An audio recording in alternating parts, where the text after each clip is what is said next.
Presiden Prabowo Subianto kembali mengutarakan niatnya untuk menaikkan gaji para hakim di Indonesia. Ya, hal itu dilakukan agar para hakim tidak mudah disogok lagi.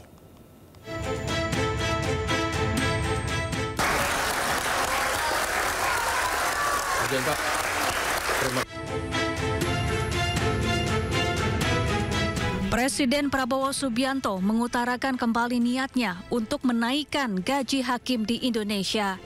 Menurut Prabowo, kenaikan gaji agar para hakim tidak mudah disogok, sehingga hukum bisa lebih ditegakkan dengan baik.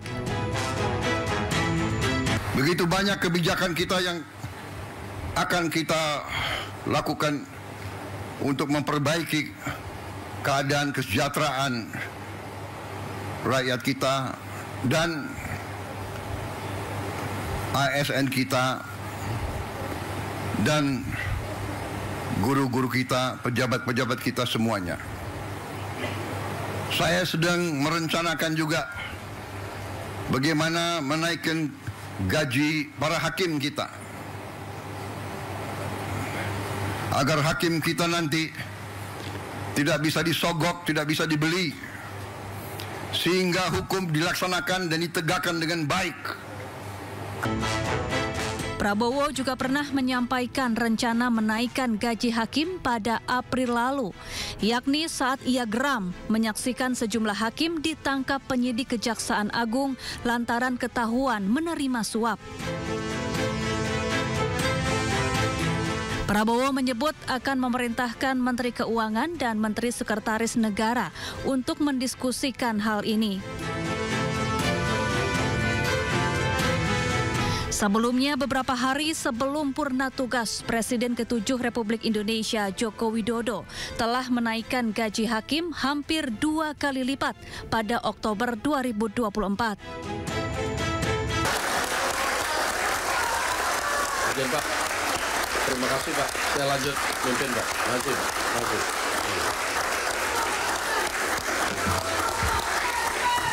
Keputusan ini dibuat usai para hakim mengadukan nasibnya ke DPR dan Komisi Yudisial. Berdasarkan Peraturan Pemerintah Nomor 44 Tahun 2024 tentang hak keuangan dan fasilitas hakim yang berada di bawah Mahkamah Agung, gaji pokok hakim ditentukan berdasarkan masa kerja dan golongan. Gaji pokok terendah senilai Rp2.785.700 dan tertinggi dengan masa kerja 32 tahun Rp6.373.200 per bulan.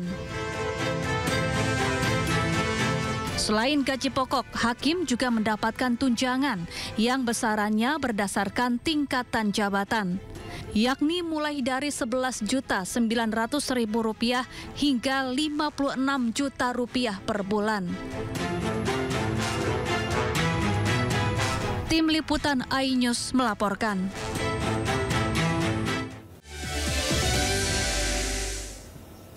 Informasi pertama, polisi menetapkan artis Jonathan Frizzy sebagai tersangka kasus vape mengandung obat keras berupa zat etomidate. Atas perbuatannya, Jonathan Frizzy terancam hukuman pidana maksimal 12 tahun penjara.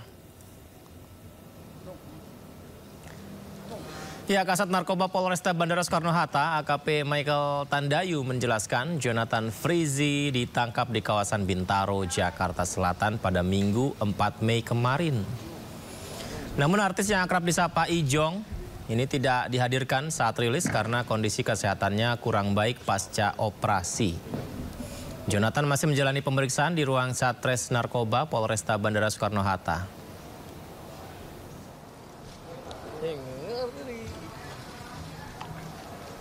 Dan sehingga kami menetapkan satu lagi tersangka, yaitu seorang public figure berinisial JF, di mana kemarin malam kita menangkap yang bersangkutan di daerah Bintaro. Memang ketika kita melakukan penangkapan, yang bersangkutan dalam keadaan setelah operasi. Tapi yang bersangkutan siap bersedia untuk dilakukan pemeriksaan, sehingga saat ini sedang kami lakukan pemeriksaan. Sebelumnya, aktor Jonathan Frizzy diperiksa oleh Satres Narkoba Polres Bandara Soekarno-Hatta. Publik figur yang disapa akrab Ijong ini diperiksa sebagai saksi atas dugaan obat keras yang ditemukan dalam rokok elektrik.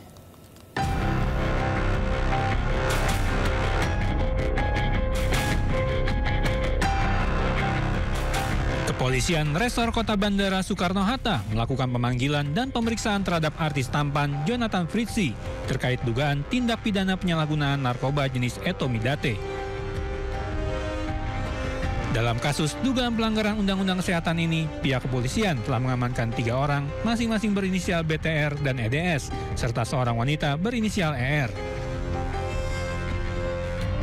Jonathan Frizzy sendiri statusnya masih sebagai saksi dan telah diperiksa sebanyak 1 kali pada 17 April 2025. Namun pada pemeriksaan kedua 21 April 2025, artis dengan panggilan Ijong itu absen dengan alasan sakit.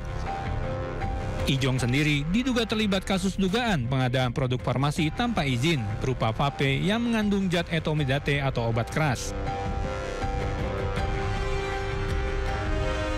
Pihak Satres Narkoba Polresta Bandara Suta menyatakan kasus ini terungkap pada bulan Maret 2025 setelah pihaknya menerima penyerahan dari Bea Cukai Bandara Soekarno-Hatta berupa penumpang yang kedapatan membawa vape mengandung obat keras jenis etomidate. Penyelidikan lanjutan berujung pada penangkapan terhadap ketiga tersangka.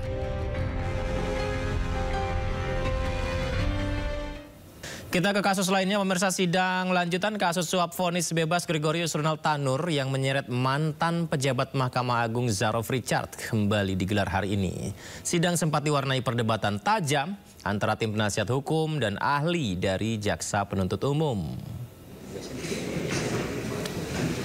Ya, inilah sidang yang digelar di Pengadilan Tipikor Jakarta.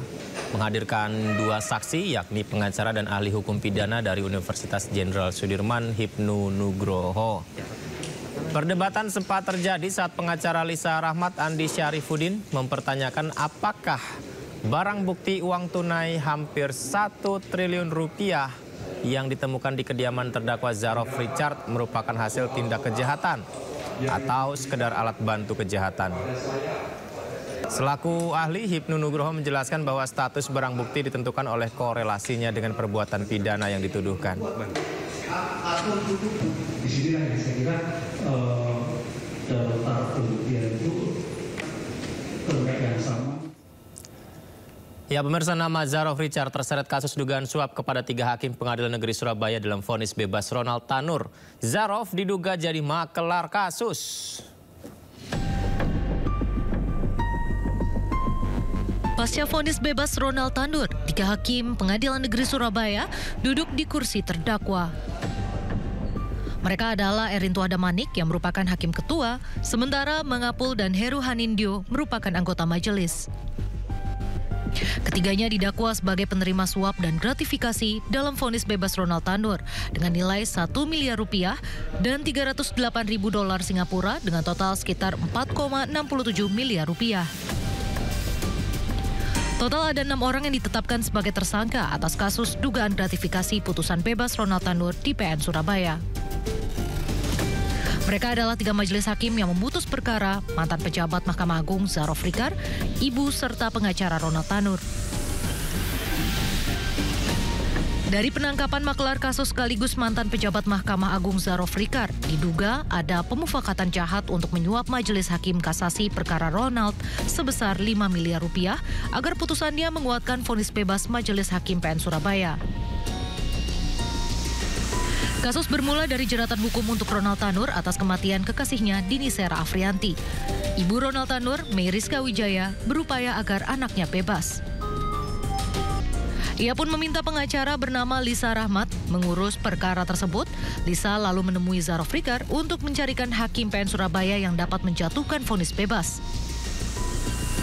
Ronald pun akhirnya divonis bebas pada 24 Juli 2024. Namun di tingkat kasasi, Mahkamah Agung membatalkan putusan bebas tersebut. Ronald Tanur akhirnya divonis 5 tahun penjara.